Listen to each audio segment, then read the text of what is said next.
This guy made a few minor modifications to the Joystick Emulator. The improvements, the system can now be used to directly control the aircraft. The simulator provides various aircraft models that can be used on the desktop version. The throttle lever on the joystick controls the motor speed of the RC aircraft. To improve throttle control, add a trigger button to this custom-made remote controller. Press the trigger button on the joystick to launch the missile in the flight simulator. After installing the suction cup, place the device on the desk for better stability. The simulator allows you to experience a first-person perspective when controlling the model aircraft. The joy of flying a model aircraft naturally makes people curious.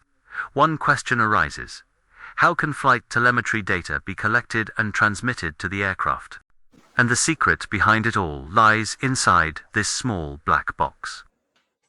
Plug the USB into the computer to use the device for flight simulation control.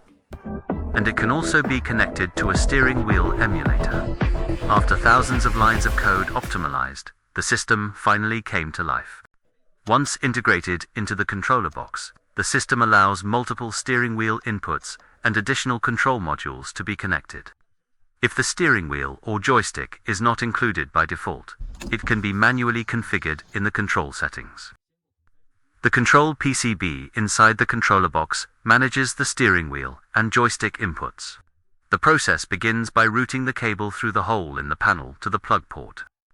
The cover is electroplated to improve corrosion resistance. Prevent cold solder joints.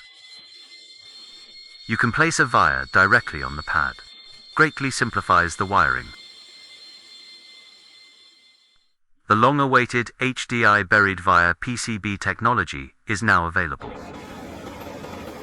It is extremely versatile and perfectly suited for extreme miniaturization, designed by hardware developers with high signal integrity in mind.